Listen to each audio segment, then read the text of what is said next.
Hello, I'm Michael Cantrell, and you are listening to the Prison Officer Podcast, a place to have a conversation about the forgotten cops that work in this country's jails, prisons, and correctional centers. A place for me to try to make sense of a career spent working inside the fence with some of the greatest people that nobody sees or recognizes for the important job they do to keep this world safe. If you love this podcast, hit the follow button, or better yet, share with your family, friends, or coworkers. Well, welcome everyone to the Prison Officer Podcast. Tonight's episode I'm really excited about. I've got not only a friend, but a former coworker who's with us tonight. Kenneth, I'm sorry, I'm going to back up. Do you want to be called Ken or Kenneth? How do you normally... As long as they don't call me late for dinner and paychecks, I don't care. So Ken's fine. Okay, I'll go with that. Tonight I've got a very special guest. He's a friend and a former coworker, and author of several books about Leavenworth and the area. So, Ken LaMaster, welcome to the podcast. I'm so glad to have you here. It's great to be here. After retiring from corrections, it's almost great to be anywhere. Well, that's true. That's true. I know where you're coming from. Ken is an author and historian of the United States Penitentiary in Leavenworth. He retired after 31 years in the correctional field, including working at the United States Disciplinary Barracks in Fort Leavenworth, the Kansas State Penitentiary, and USP Leavenworth. And so we're going to talk with him tonight about how he got started, what it was like working in some of those, and what got him excited and involved in reaching out and learning more about the history, because Ken's done a lot with writing about the history and gathering the history of that area and those prisons. Well, let me just start, Ken. I worked in Leavenworth in 1999 to 2001, so that's when we worked together. When did you start at Leavenworth? I started in July of 1983 at the federal prison. Started out at the military prison in 1979. Worked there from 79 to 82. And then from 82 to 83, I worked at the Kansas State Penitentiary in Lansing. And in 1983, I finally got the call, hey, come join the big leagues. Right. I know as with myself, back then the application process was huge. How many pieces of paper did you fill out? They used to have this stack of paper. Oh, Lord, I tell you what, by the time I was done, I think I wrote my autobiography. Right. Up to that point, anyway. It was quite a lengthy process. Oh, absolutely. Let me take you back a little bit before that. So where did you grow up at? I am originally from Louisville, Kentucky. That's Louavull for everybody that says Louisville. and I was born in 1960. Just about like everybody else got out of high school. I joined the Army, and Uncle Sam sent me to Fort McClellan, and after that, I got sent west. They didn't give me a horse to get back east on, so I stayed here, married a local girl, started my family here, been here now 43 years. Oh, wow. Yep. So I've lived in Kansas longer than I actually lived in Kentucky. Right. So when they sent you out there, now, was that your first duty station with the military? Yes. You went right into corrections. It was my one and only. I graduated from the military police school and the corrections school. It was one of those that I told the Army they could send me anywhere they wanted to. And while I was in basic training, the drill sergeants kept telling us, you keep skewing up, we're going to send you to Leavenworth. Right. Well, I didn't realize I'd screwed up my bed. So, tell me what the DB was like. I mean, I've driven by it and I've seen pictures of it, known several people that worked there, like yourself, but tell me about what it's like. The DB was actually a pretty good experience and pretty break-in point for corrections. One of the things that separates the military, particularly from civilian prisons, is that the prisoners somewhere along the line had in-depth training as far as discipline goes. When you get into the discipline part of the military, it's a pretty stringent, or back then it was pretty stringent to go through, and most of the inmates were pretty easy to deal with. I mean, we had one character there that's pretty infamous with the Federal Bureau of Prisons, and that was Clayton Fountain. Oh. He was just about sent to the military or federal prison by the time I got there. We've had several. Kenny Wayne Harrington was at the military prison, and funny story about Kenny Wayne Harrington is he had actually escaped from the prison and was gone for 2 or 3, 4 years, and they actually knew that he was hiding out on his parents' property, but they couldn't catch him. One day, the military decided that we're going to send somebody down there and see what they can find. Well, they found him out by a fishing hole, and the guy walked up to him and says, "Hey, how's the fishing?" And he got to sitting there talking to him, and they were fishing, and as time went on, they talked a little bit more, and then they came time for both of them to leave. The guy got up, put handcuffs on Kenny Wayne Harrington, and said, "You're going back to prison." Oh, that's cool. Yeah, there's you can get a lot solved over fishing. Apparently, you can even capture. But it really wasn't that bad. We had a Army retraining brigade that started there, and then they graduated that program. They went out to Fort Riley, where the U.S. Army retraining brigade actually is, and nobody prepared me for the first trip I ever took out there.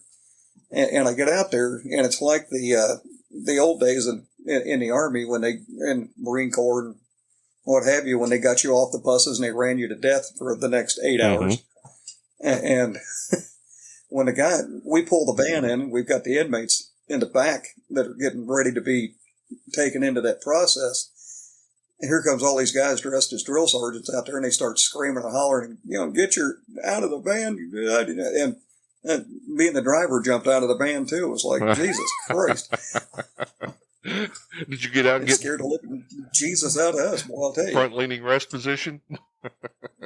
Yeah, we did, and the senior walked past us and says, "I wasn't talking to you."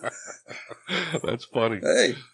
I guess the other thing I always wondered about, with military, you probably had some inmates who had specialized military training.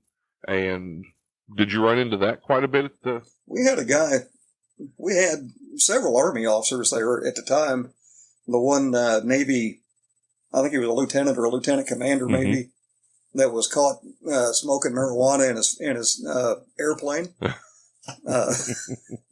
He was there. We had a guy that was there that everybody called him Brick. And I can't remember. This guy was built like a brick, weightlifting and everything else. And his mother died. And when he went out at the front gate of the DB and went to the funeral with his escort, he had more tossed salad on his uniform than anybody else in the prison. Oh, wow. He was actually a Green Beret specialist. Yeah, see, that's what I always wondered about. And they've had, they had every type of individual in the military that you could think of was there. Wow. So how many years did you spend there? 2 years, 9 months, and 28 days, and I wasn't counting a single solitary one. I can tell. So went from there. Probably you got a family at this time, so you needed to keep working, and that's probably what sent you to Kansas State Penitentiary? Actually, I had interviewed with a Fed right before I left the military. And matter of fact, I was just talking to the guy that interviewed me, if you remember Gary Hinman. Yes. He was one of the ones that interviewed me, and he told me, he said, we would hire you on the spot. Biggest problem is you look way too young. He said, when you get out of the military, grow your mustache out, the where it doesn't look like Adolf Hitler, and grow your hair longer. Right. Interesting. And reapply in 6 months. And I did. I grew my hair out longer, grew my mustache out, reapplied 6 months later, and got interviewed right away. And they pretty much basically told me my second interview was a formality that they had to go through. And they gave me a start date. I worked out at the State Penitentiary for just under a year, but I also think that was actually a good building block for a career too, because I think going from the military where everything was regimented and there was a discipline code to the inmates, to the state penitentiary where, boy, I tell you what, you run into all kinds there. Right. And I actually did see my first murder there. So it was kind of the DB. When I was there, I wasn't there too long before an inmate had attempted to stab me. Wow. And it was in the dining room. And we were clearing the dining room, and in the military, when the last inmate comes in the dining room and goes through the serving line and sits down at the table, one of the officers stands there at the table with him, and so they know who the last guy was and what time he got there. Okay. And you give a signal to the guy in the back of the dining room when he's been there for 20 minutes. Right. And then we start clearing the dining room from the serving line to the back door, or the entranceway to the dining room. And we were clearing the dining room one morning after breakfast, and this guy just looked at me, and I told him, it's time to go. And he says, you best be cool around me. And I said, I ain't being nothing around you. It's time to go. Right. And he says, I told you need to be cool around me. And he jumps up, and all I saw was something bright in his hand, shiny. Right. And he was on my left side. His hand was above my head. And all I did was I threw my arm straight up in the air, my left arm, and he went up my arm about 6 times with he had evidently stolen, and back then they were still using steel tableware. And he had stolen this out of the dining room and honed it down into a point. And he got me a good 5-6 times up the arm. Right. One of the things out of this whole incident that I don't ever recall doing is I broke his nose. Oh. And I have no clue. I really don't have any recollection he even hit me. Right. Because I immediately started trying to back up, and he had me backed up into a corner. I kept cutting, you know how they teach you to cut right angles? Right. They don't always get you out of the problem. Right. Yeah, I mean, I'm sure that was just pure reaction. Oh, yeah. It was just kind of, as I'm trying to get away from him, I saw something on a table that was shiny. And, everything's going through your head at about 90 miles an hour at that point. I grab it and I just throw it. And because right before I'd seen this shiny object on the table, I look up, and all of the staff are walking out of the dining room, getting ready to lock me in with his knucklehead that's trying to kill me. Wow. And I look down and I see this shiny object. I just picked it up and slung it. And when I slung it, it hit the wall, and it made 25 different sounds as it went down the wall. And one guy, everybody called him Doc Savage because his last name was Savage. Right. And he turned around and just happened to look at the noise, and he called for the troops to come back in, and they got the guy subdued, and we got him down to 6 base, which is the segregation unit there. And it was history after that, and I didn't even have to appear before a court martial. They sentenced him right off of my written statement of witness statements. Right. To more time in jail, and they immediately got him out of the military prison and sent him straight to the Fed, which I understand he didn't stay too long because apparently he got crossways with somebody else, and they took care of him in the federal system. He was there probably about 6 months, and they killed him. Wow. But, fix that problem. Yeah, and he didn't run his mouth to anybody else after that. One of the things that was interesting about the military as well, too, is most people that work in penitentiaries, they look at special operations response teams and CERT teams, and they see it as an everyday function in their operation. Well, I was part of the group that developed special operations response teams. Oh, excellent.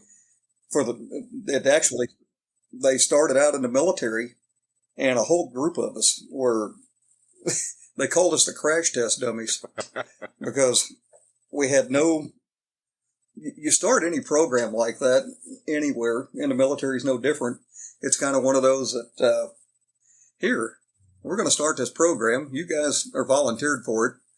And by the way, we don't have any equipment such as flag vest helmets and stuff like that, but we're going to go out and beat each other with broomsticks and mop handles and anything else we can procure out of the warehouse and cut the ends off of. Sounds about right. I will say, if there's a guy out there by the name of Angel Figueroa, got 2 crushed fingers at the DB, courtesy of B. I did tell the VA that I had done it, so he can lay his claim in now. Absolutely. No, those are the good times. But we had this guy. Oh, yeah, and we had this guy by the name of John Horn, and he was a Vietnam vet.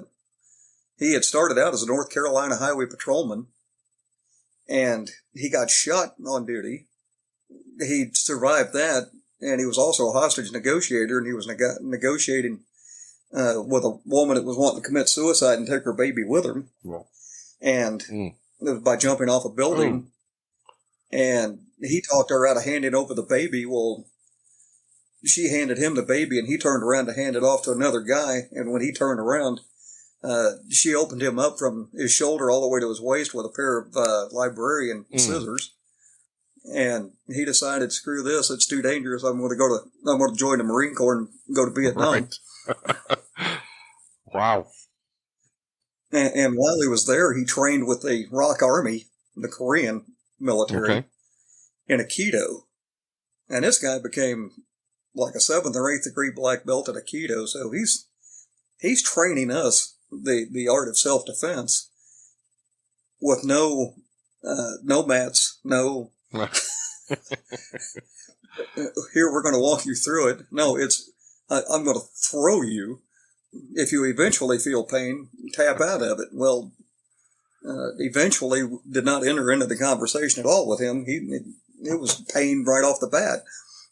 Well, I believe that. Because he trained you just exactly how he trained himself. Right. Well, doesn't that help you build memory quicker when you feel the pain? It helps you build something. I mean, now that I'm 62 years old, I've built a lot of arthritis. Isn't that the truth? Yeah, all those times that we didn't put on a vest or we went in on those cell extractions with nothing but our hat turned backwards, you feel them after you retire. And a lot of people don't understand that, when we started doing this, we would use a video camera to video what we did, and we critiqued everything that we did to the point to where we got different things like the 5-man force cell moves, the stomp and drag routine with the all of the different formations and stuff that we do in that. And it was one of those things that we would go back and we would look at it and we'd say, we need to do something different with this. We need to do something different with that. We like this. We like that. And that's how all that's got started. Right. And it was a AW by the name of Pat Cohane. They used to come over from the federal prison all the time and watch us. And Pat Cohane carried all that stuff into the federal prison system, and it eventually branched out, and now every single solitary prison in the world uses it. Right. Yeah, and I was surprised. I'd been doing disturbance control for a long time, and somebody handed me the field manual from the Army for disturbance control, and I forget what they call it. It wasn't mobile field force back then, but riot control. And everything that we were doing in the Federal Bureau of Prisons was right in that manual. Yeah, and there might be an ugly picture of me in that manual. God only knows. I'd be the real skinny guy with no hair. Right. So, the only time in my life I was bald. Absolutely. So you go from Kansas State Penitentiary, you get hired on the feds now. You're big time. What was that like? I know for me, I had to come back in there because I had 10 years in the state before I went feds. So I wasn't a rookie anymore, but you can't walk in there with that attitude. You have to walk in with your ears open and your mouth shut and try to learn the way of the new place. So what was that like for you coming into the feds? When I first started there in 1983, we actually had 2 guys, and there were several other guys that started just a little bit later than they had. Well, we had two guys there that started in 1948, 1949. Oh my gosh. And it was definitely an experience working with some of those guys that had been there since the late 40s, early 50s, through the 50s and 60s. And trust me, those guys were sharp. I mean, they knew everything that was going on in that institution from the top to the bottom. Right. They knew everything about that institution. There wasn't nothing that they didn't know. But, boy, I'm going to tell you what, you talk about a group of individuals that was a pain in the, you know what, when you go to Glencoe and you're down there and the instructors are saying, this is how the BOP does it, this is not how Leavenworth does it. Right. They have the Leavenworth way. And I'm going to tell you what, there's no bigger truth to it than there is anything else, because it's just, those guys are tough on you. And I mean, you talk about tough love. Mm-hmm. If you can't take them, you'll never take the inmates. And that was absolutely the thought. And once you, and we had one guy, Charlie Nance. I swear to God, I didn't think that guy could talk. I thought he was a mute. He wouldn't look at you. If you were a rookie, he wouldn't look at you, wouldn't talk to you, wouldn't say anything to you. I remember one night we got in a tussle with an inmate in a cell house. We finally got the guy subdued and down. Right. And we get up, get the guy out the door, and Charlie Nance turns around and looks at me and he says, "Great job there."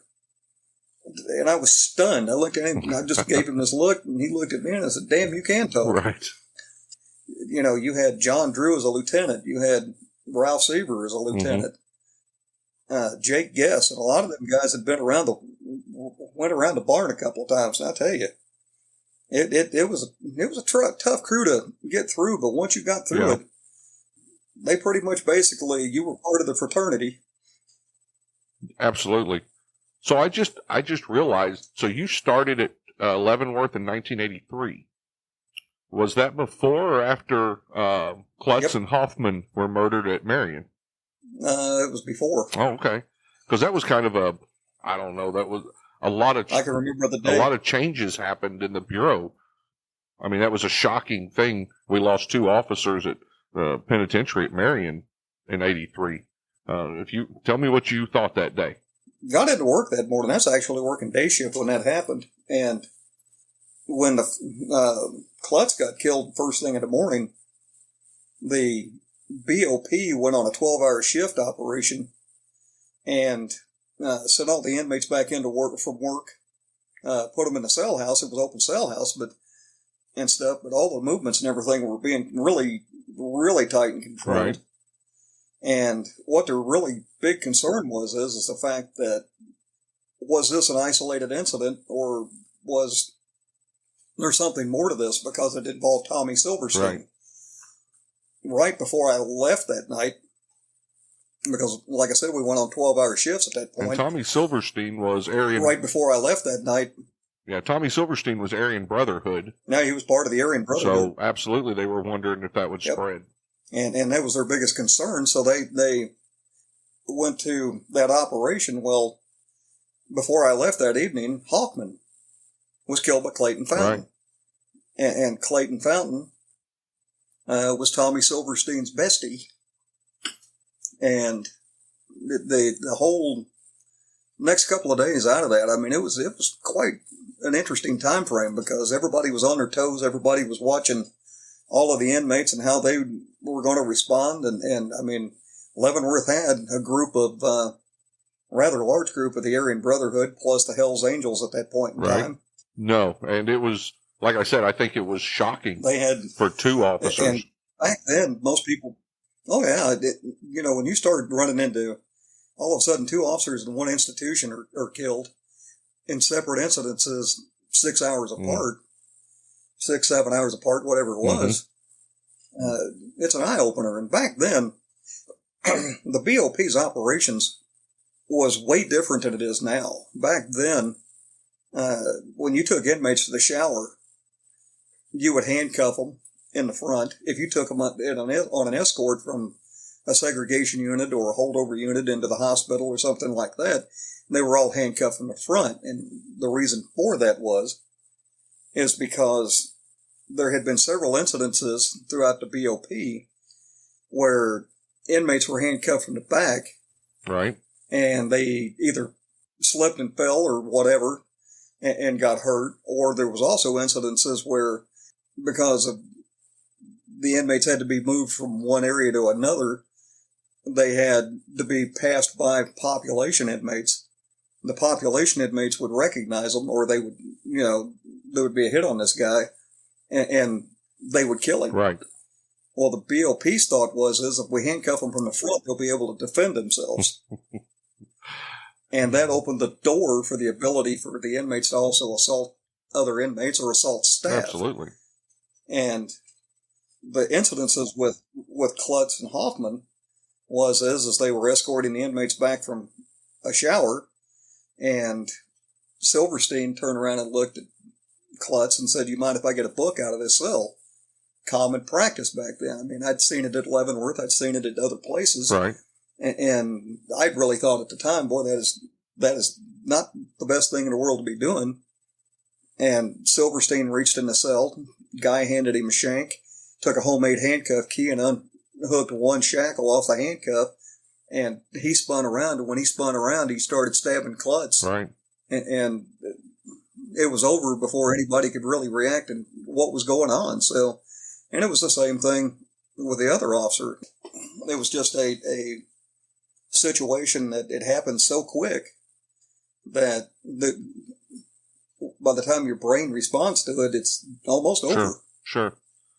Just shocking. And it did change a lot of policies in the Bureau and changed a lot of what we do. Let me ask you another question. You mentioned some of the older officers that were there. Now, Alcatraz closed, I think, 63, 64. Did you still have some of those guys running? 63. Did you still have some of those guys running around? Because I know some of them came to the Federal Medical Center in Springfield. So I wondered if several of them came to Leavenworth. When I got there, I'm trying to think, there was probably, I think, 4 or 5 staff that was there that had worked at Alcatraz. One of them was Tom Lamar. I can remember him because I worked with him when they did the renovation of a cell house from the old cell house to the new. Okay. I worked on that was a relief officer for the guys that were going on vacation and stuff like that. They would put me in there because by the time I got to Leavenworth, I had already worked work details and outside road details and stuff like that. Correct. At the military or at the State Penitentiary. Right. And when I got to the DB, they were changing 2 of the cell houses. They were changing all the cell houses to electric doors. And I was on a security detail there working with those guys and actually learned how to work on the cells from Folger Adams when they changed them over to sliders at the DB. Right. So they put me in as the second annual individual that relieved those guys that summer for vacation. And Tom Lamar, I know, was one of the Alcatraz staff.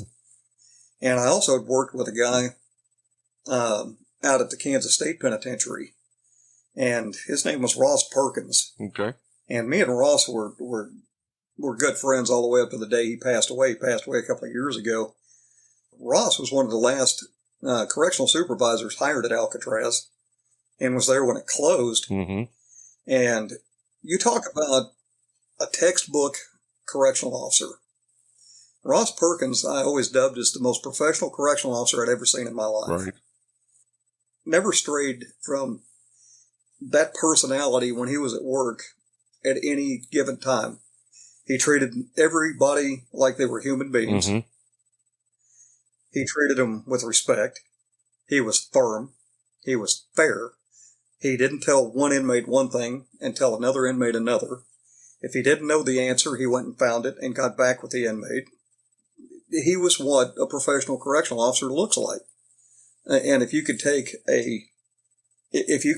a diagram or a picture of professional correctional officer, it would be him. Right. He was an amazing individual to work with. I mean, there was nothing that the guy was very astute in what he could do. He knew his job inside and out. And like I said, he treated inmates like human beings. Right. And sometimes that's where younger correctional officers and even older ones that have been around a while kind of getting a little bit of a problem area is that some guys want to be a tough guy when they put a uniform on, and that's not generally the case that really needs to be. I mean, you can be firm and fair, not be a brute. Sure. And when I tell people all the time, I hear guys all the time in the industry now, well, I don't care what you call me. You can call me a guard. You can call me this. You can call me that. Well, first of all, there's a lot of difference between a correctional officer and a guard. Yes. Guards were pre-1930.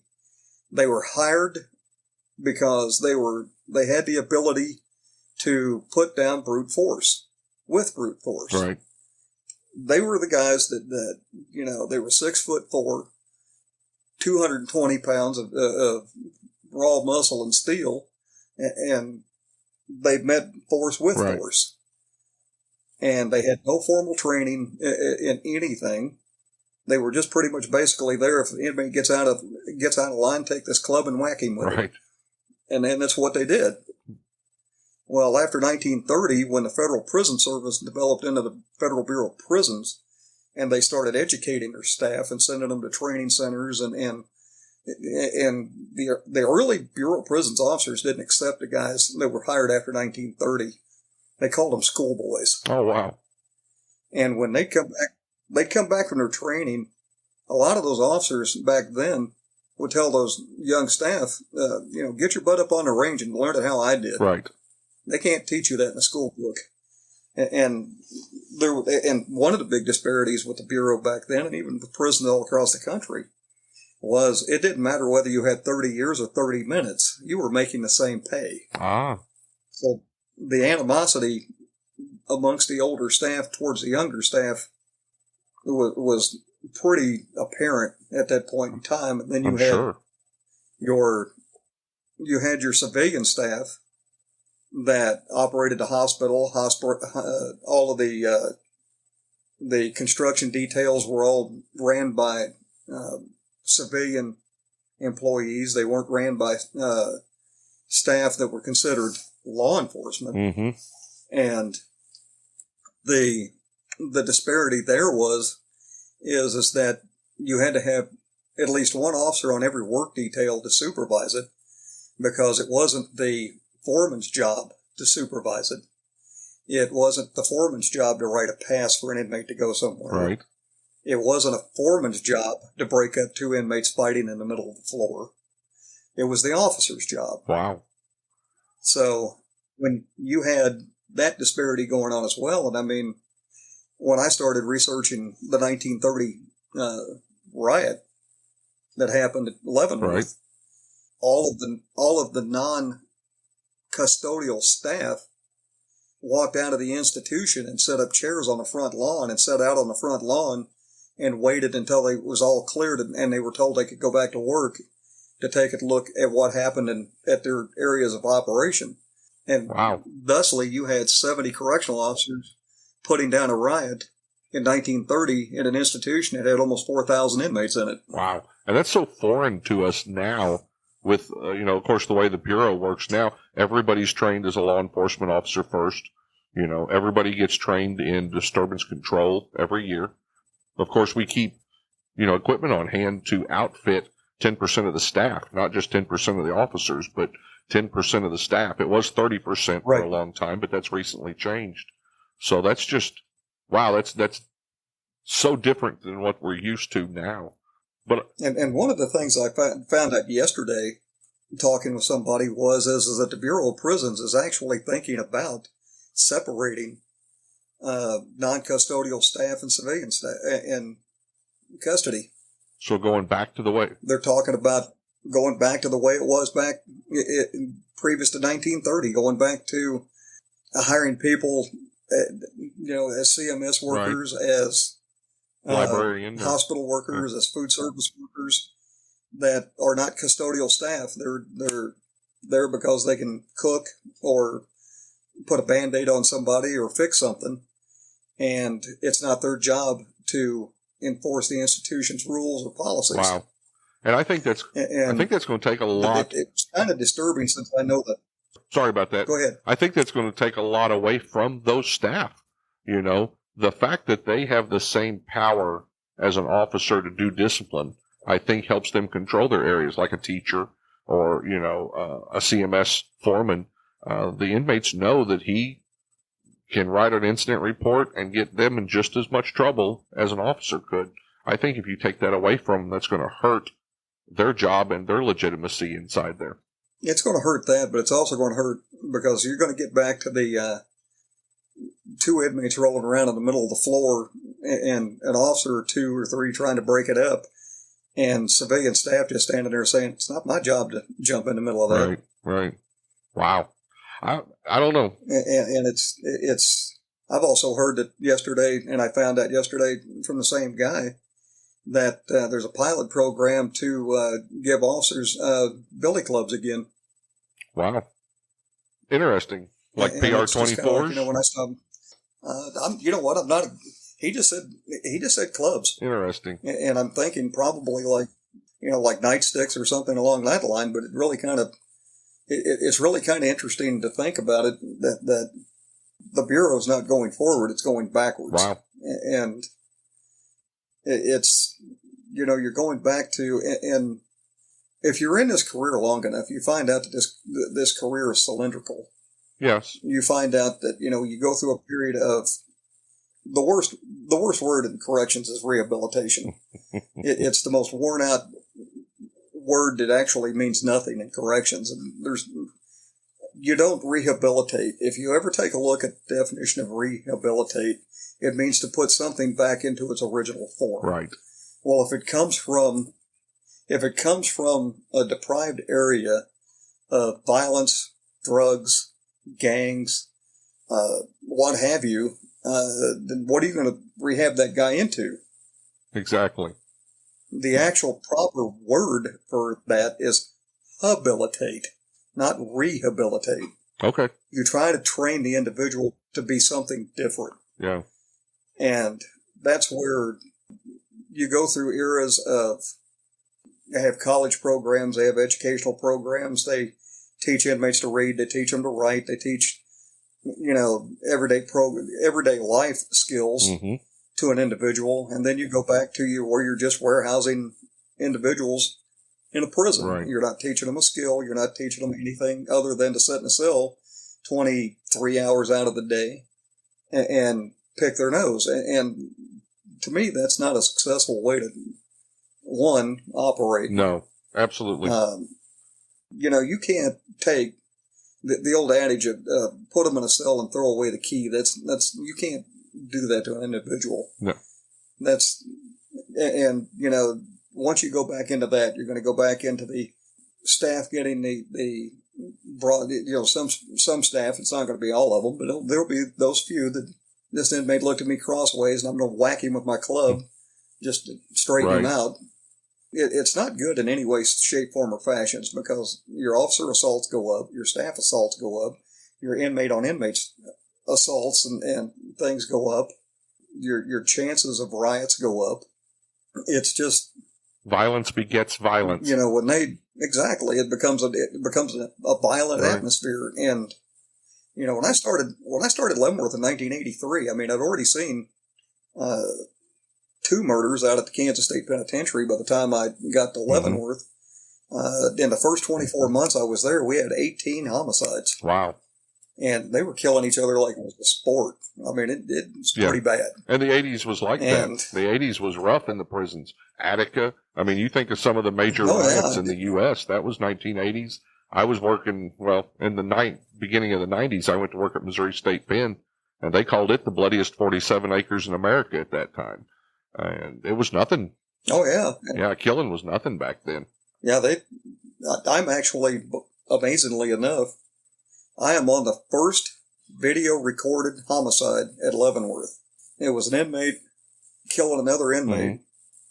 I'm in Center Hall at the time. I can remember Howard Harden calling on a radio from the control center. Officer needs assistance at D cell house, inmate with a knife. Well, I'm not 50 feet away from the front door at D cell house at that point. And so I'm the first officer there. and I literally almost fell over the guy stabbing the other Right. one. And I mean, it was a white on black incident. The guy was trying to gain his bones with the Aryan Brotherhood. D Cell House at that point, all of the older guys lived down on the first floor of D Cell House. And it included guys like Russell Buffalino, Christian David. Mm-hmm. A lot of your heavy hitters in organized crime were all on the downstairs of D Cell Right. House. Well, this inmate would get during the 9 o'clock rack up, and they had what they called the 9 o'clock rack up and then the 10 o'clock rack up where all the inmates had to go to bed. But the 9 o'clock rack up, if you wanted to go to your cell and lock in your cell and get ready for bed, that was fine. And then they would lock down the galleries, and whoever was left out until 10 o'clock would be downstairs until right at 10 o'clock. Then we'd send them up, and then we'd lock them in, and then go back and count the cell house. Well, the inmate would get upstairs, and he would turn a radio on as loud as he could turn it on. He'd be up there singing and dancing and stuff. Well, the older guys are getting ready to go to bed, and they sent this guy up there and told him, tell this guy to knock it off. Right. And the guy told him, he said, I'll make a punk out of you. Oh. Get away from my cell. About 2 weeks later, this guy walks in the cell house. He had the same routine every night. He'd walk down to the dining room, eat chow, come out, bum an ice cream off of somebody in the commissary line, because the commissary was in the main corridor at that time at Leavenworth. He'd walk back down to the cell house, and he would go around to the what we called the dark side, which was the inside facing wall of D Cell House. See what was on TV down there. If it was nothing he wanted to see, he would turn around and he would go over to the light side, which is the side of the cell house that was facing the outside of the wall. And he walked around there. And once he walked around there, that's when this inmate started hitting him with a shank. I mean, it was quite something. We were there, and at that point in time, officers didn't carry mace, they didn't carry handcuffs, they didn't carry nothing. It was a radio, a body alarm, and a smile. And that was it. And we're down there trying to find something to hit this guy with and get him off this guy. And I had a lieutenant there by the name of Danny Williams. He's a black lieutenant. He's screaming, I'm screaming. Other guys are screaming. We're throwing things at this guy and everything else, anything we could find. And finally, he just, one last big fail swoop, he screamed, die, you mother, die. Right.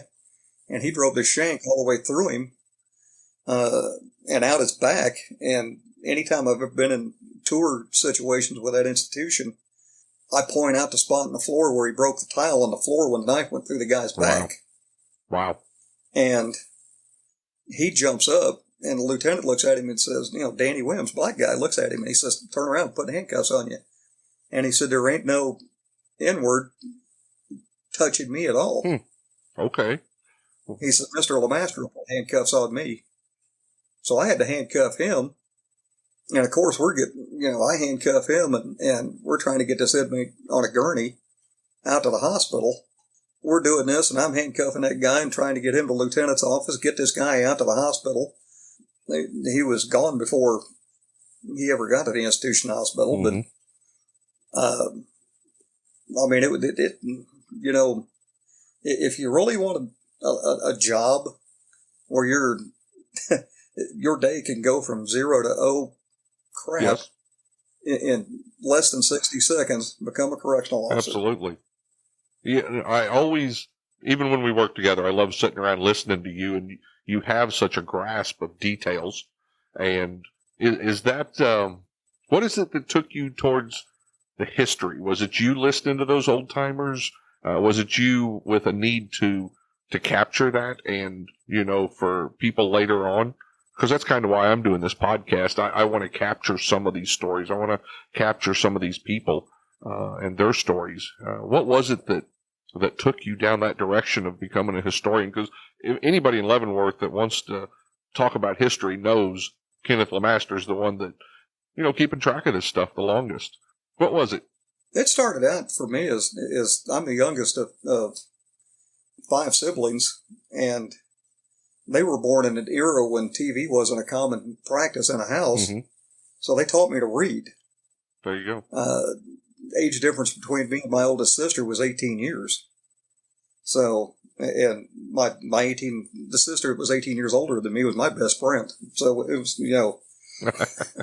and I started reading, and the fact that my father was a World War II vet, mm-hmm. and I had my father's brother died at Iwo Jima on the first night in.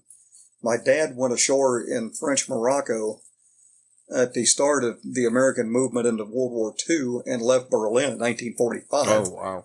And seen every place in between, to include Operation Market Garden, Bizerte, Sicily, Palermo. He was a guest at the Hotel Bastogne on Christmas Eve in 1944. Wow. History will tell you that the 105th Airborne Division was there, but my dad was part of the 2nd Armored Division, 14th Field Artillery. Mm-hmm. If you ever hear the story of how they kept the Germans out of Bastogne, it's pretty interesting. And he actually went ashore on Omaha Beach with the first wave on June 6, 1944. And he often said that the reason why he went with the first wave was as if it was his day to die, he wanted to get it over with early. Okay, I can respect that. And it was kind of one of those that I'd been into history. I'd read all kinds of different historical things. I had a very good teacher in the 9th grade by the name of Judy Pollard. I think I'm responsible for her gray hair. But she would give me a book report or something to read. And a lot of times I'd turn the report in before I even left the class because I'd already read it. Right. So so she would get agitated with me, and then she'd throw it back at me and say, "This ain't your best work, do it again." I've been kind of a history geek most of my life, and when I got to Leavenworth, one of the most interesting things about Fort Leavenworth is the history of that place is amazing. Okay. Not only do you have the Command and General Staff College, but its predecessor, the School of Application for Infantry and Cavalry, that was developed by William Tecumseh Sherman, the Civil War general. Sherman had actually been a lawyer in Leavenworth City prior to the Civil War, and the McCourt brothers were all attorneys in Leavenworth at that point in time. A lot of those early generals in the Civil War were all Leavenworth attached. Wild Bill Hickok joined the military at Fort Leavenworth. Buffalo Bill Cody joined the military at Fort Leavenworth. Right. You had the US 7th Cavalry led by Custer, billeted here for the winter, several winters in a row, and he actually outfitted for Day and Destiny from Fort Leavenworth on that trip to the Great Northwest. Yep. And, the development of the Buffalo Soldiers, which was the 9th and 10th U.S. Cavalry, the first true all black companies, was developed here. So the history of Fort Leavenworth was amazing. And then I met the girl that I married, still married. I'm married 40 years this year. Congratulations. And it's kind of one of those things that the town is really the same way.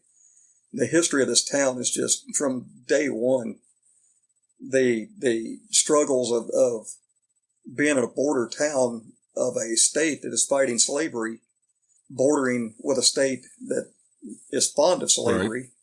Right. And the border war is truly what it was. It was a border war. And you take a look at Jennison's Jaywalkers and the groups that were on this side of the river, and then you look at the people from Weston and Easton and even Atchison County it's right above Leavenworth, about 20 miles, were all pro-slavery. And, I've read letters of the first settlers that, were demanding protection because guys were coming over from the Missouri side and throwing them out of their houses and burning their houses down or killing their husbands or whatever in the streets at night. Everybody can sit there and say that the first shot of the Civil War was shot here, but in all actuality, the first battles of the Civil War were fought in Leavenworth, Kansas. And it was fought because one side believed in slavery and the other Right. didn't. It was quite an ordeal leading up to the 10 years before the Civil Mhm. War. And part of the Underground Railroad was Right. here. The AME Church was built on a hillside here. And when they built the AME Church on this hillside overlooking the valley on the Missouri side, it was built there purposely with the bell tower and everything to show the slaves over in the Missouri side that there was hope. Ah, interesting. It was just across the river. Right. The prison aspect of the history of it and the whole situation with the history of the prisons and what got me with the Fed Mm-hmm. was the guy that introduced us was our training officer at the time, Bobby Lawrence. He started talking about this escape. And he was giving a brief overview of the institution and this escape.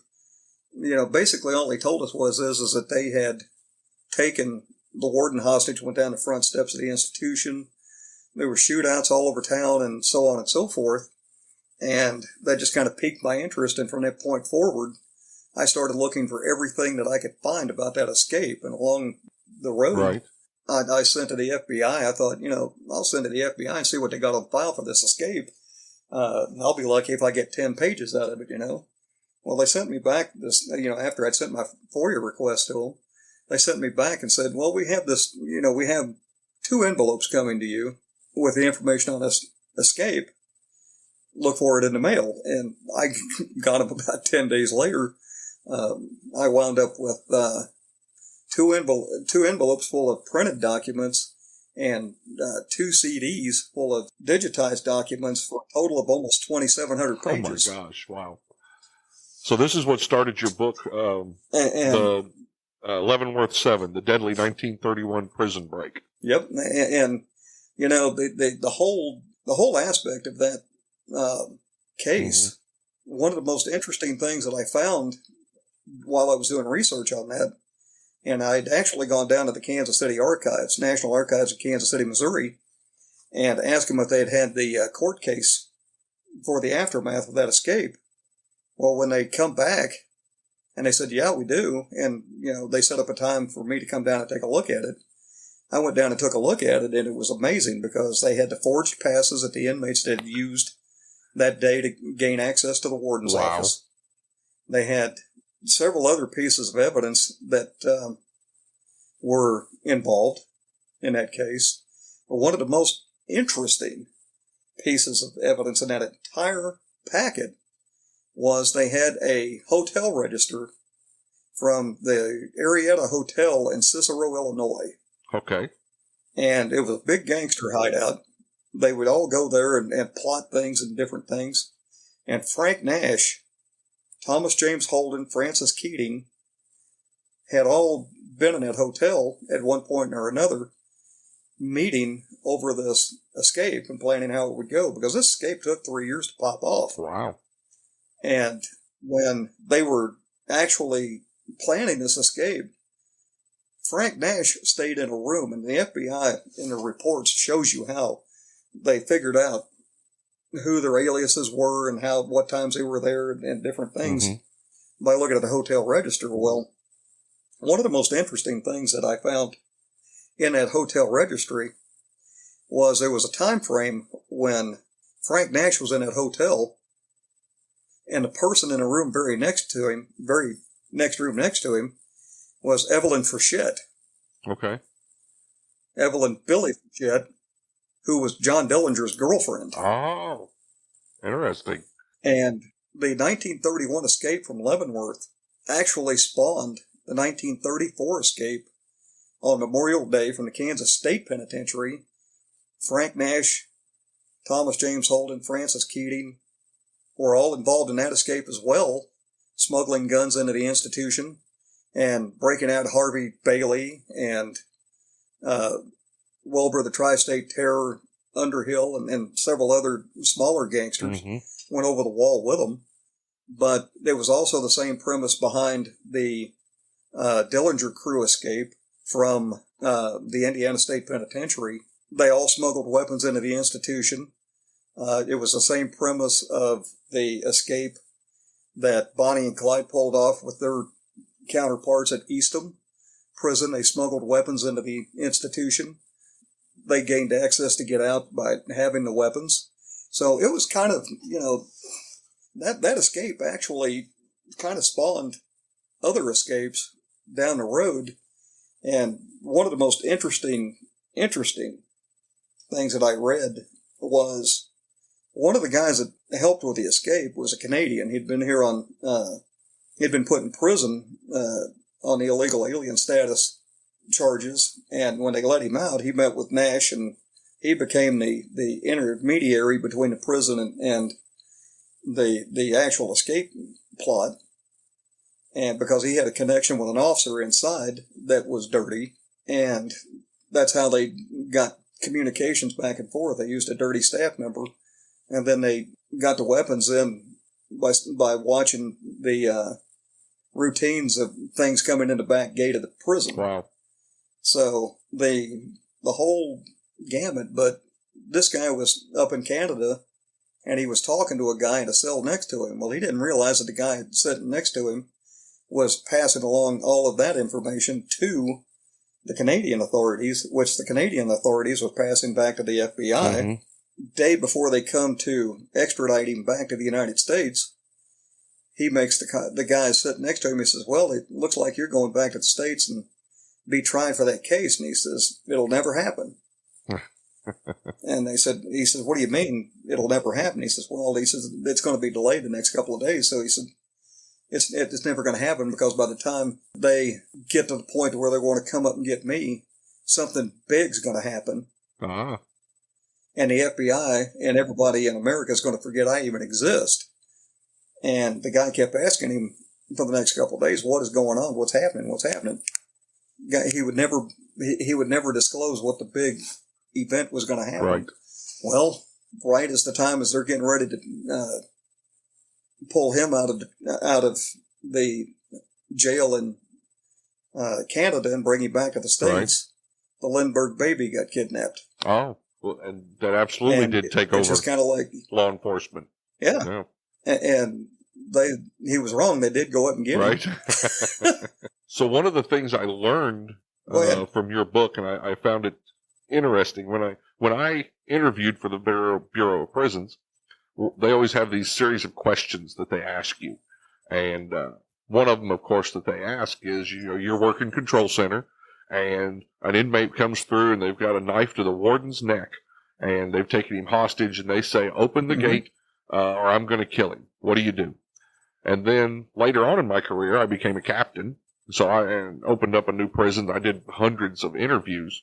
Well, guess what question is still being asked, 15 years later, now that I'm a captain? And that's all a direct result from that escape. Tell me a little about that. Exactly.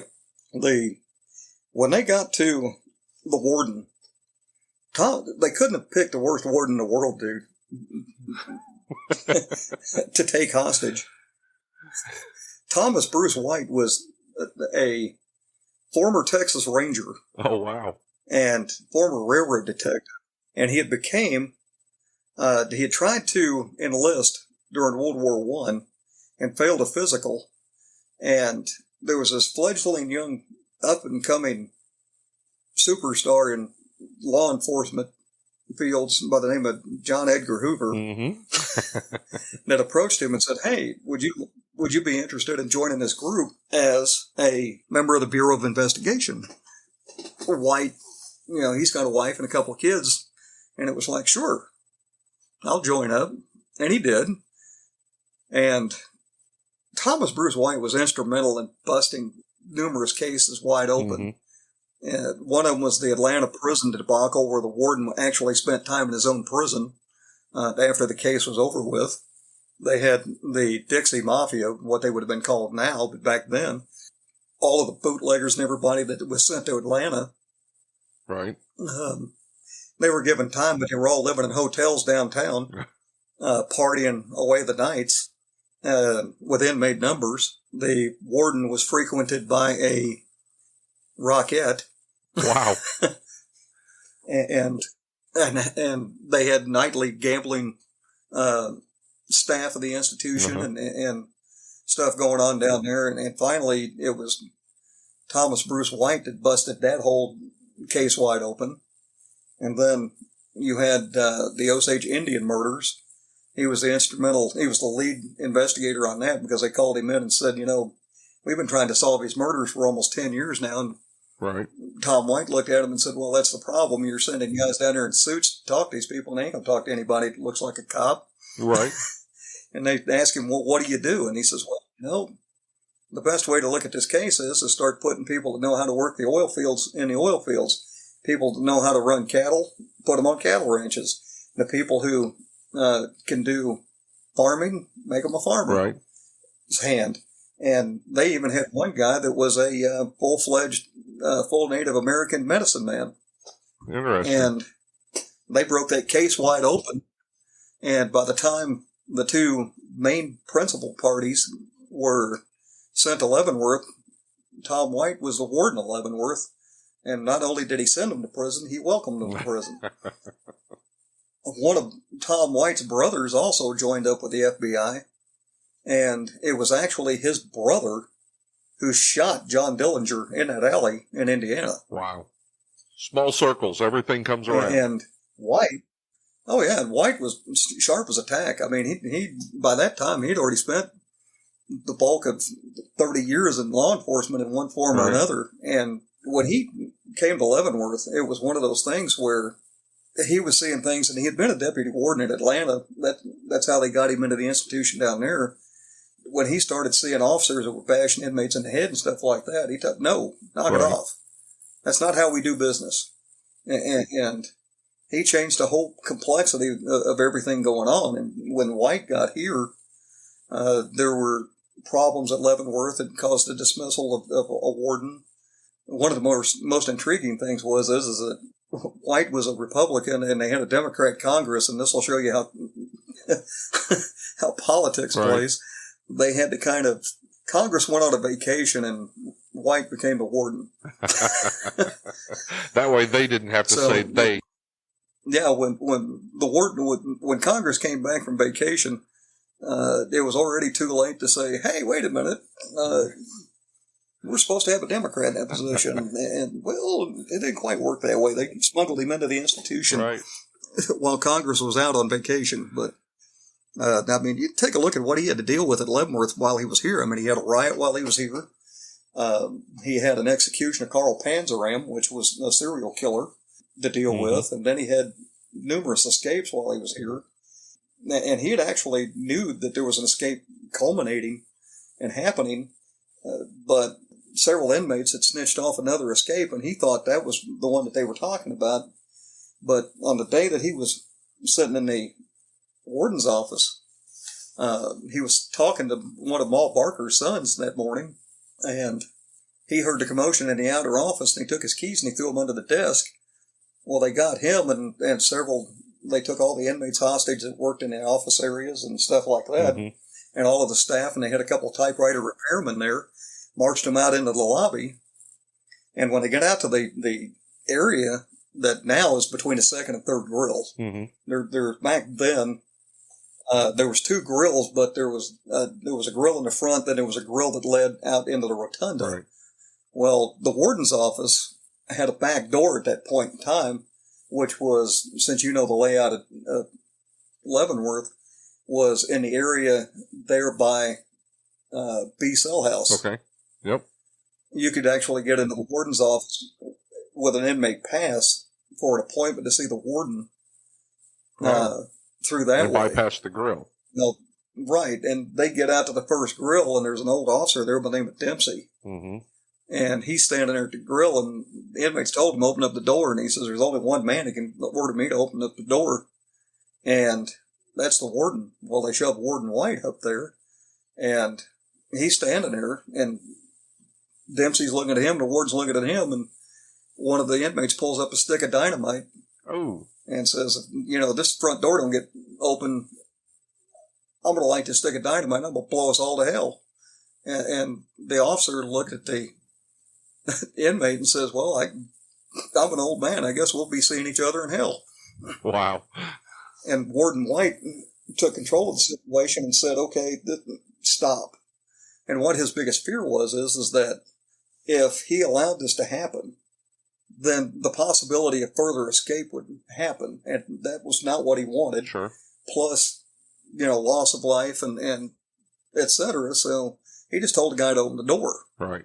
Well, Dempsey opened the door. They took Dempsey hostage, took the keys and locked the door on the way out and made their way down the front steps. Well, they get down the front steps and lo and behold, one tower's got two officers on it at that point in time, and one of them is manning a Browning 19-something World War I era belt-fed machine gun. Wow. And White's like, oh, wait a minute. There's 11 of us hostages and 7 inmates. So let's not get too far here. But and it all stemmed from that. They decided that at that point in time, from that point forward, and they even that's one of the first things they make prevalent to the inmates. They make known to the inmates. Wow.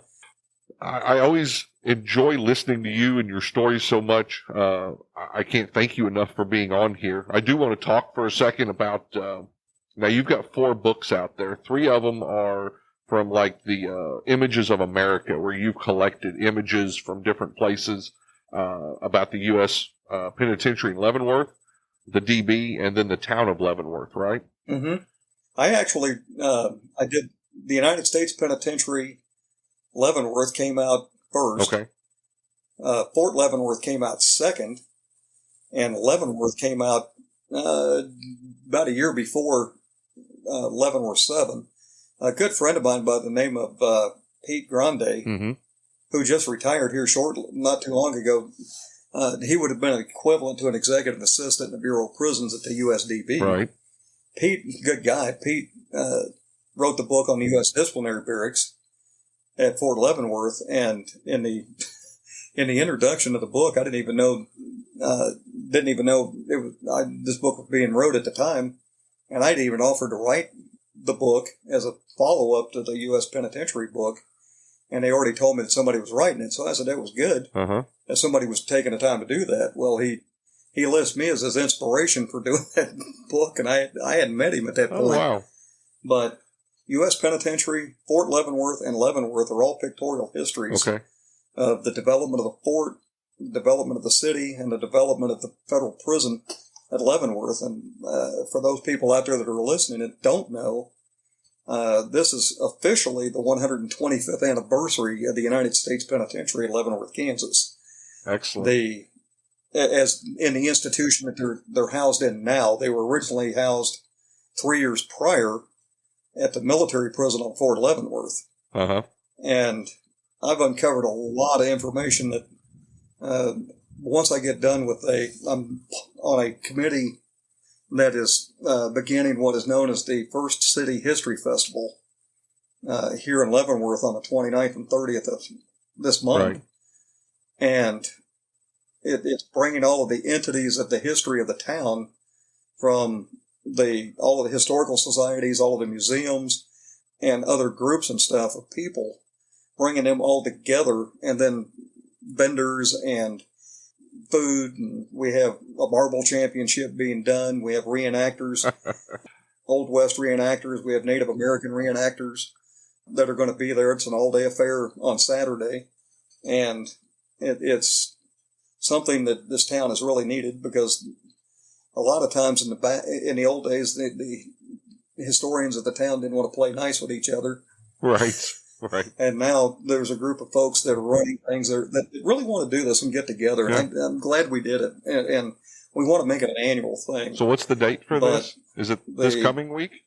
It's the 29th and 30th. The 29th, vendors can come in and set up after 5 o'clock. We'll be there from 2 o'clock on trying to get things sorted and figured out.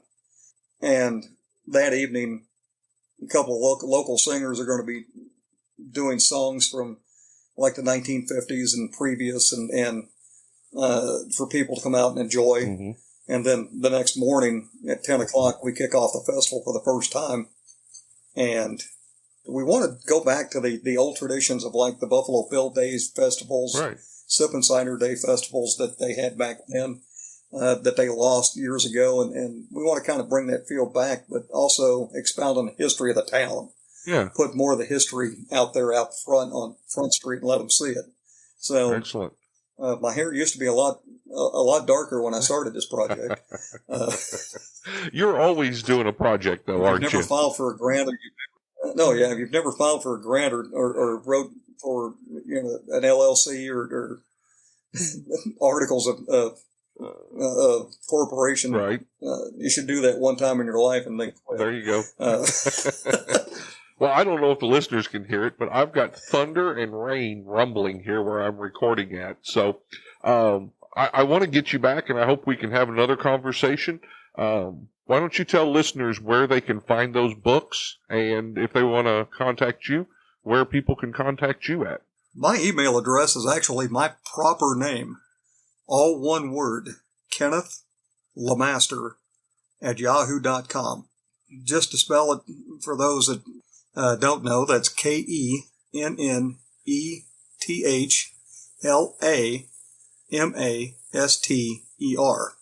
@yahoo.com.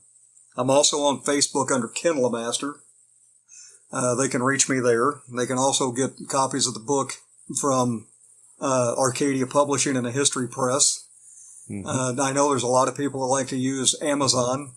They can get it from any of the booksellers out there nationally.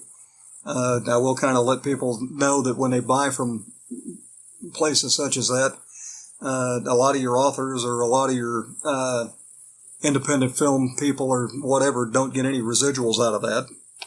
So yep. I kind of put that plug in there for sure, because I've got good friends in both areas, independent film and stuff like that, and other authors, and yeah, most people don't know that. Helping the people that put the work in. But I understand people that want to save money. Absolutely.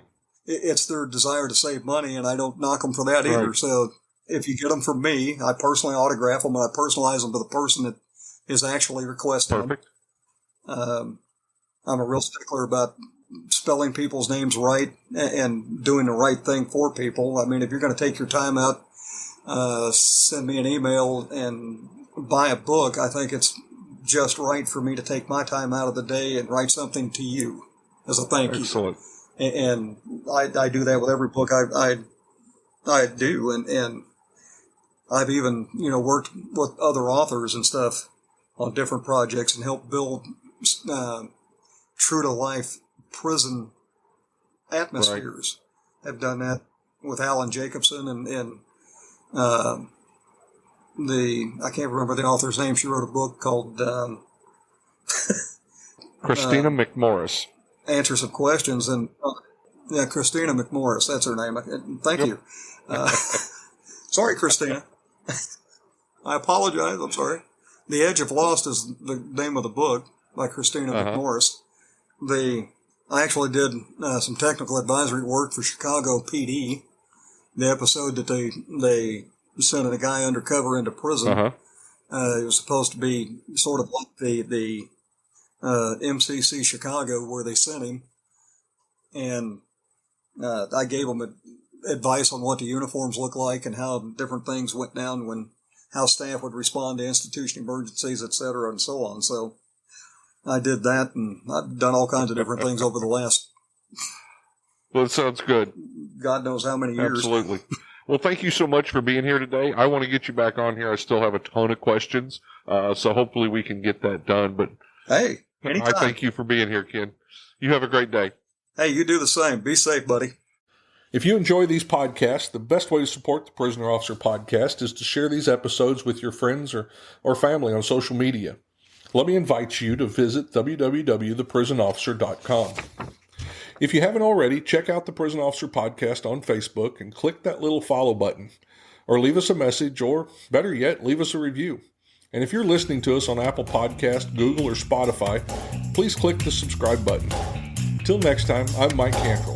Watch your back, and please take care of each other out there behind those walls.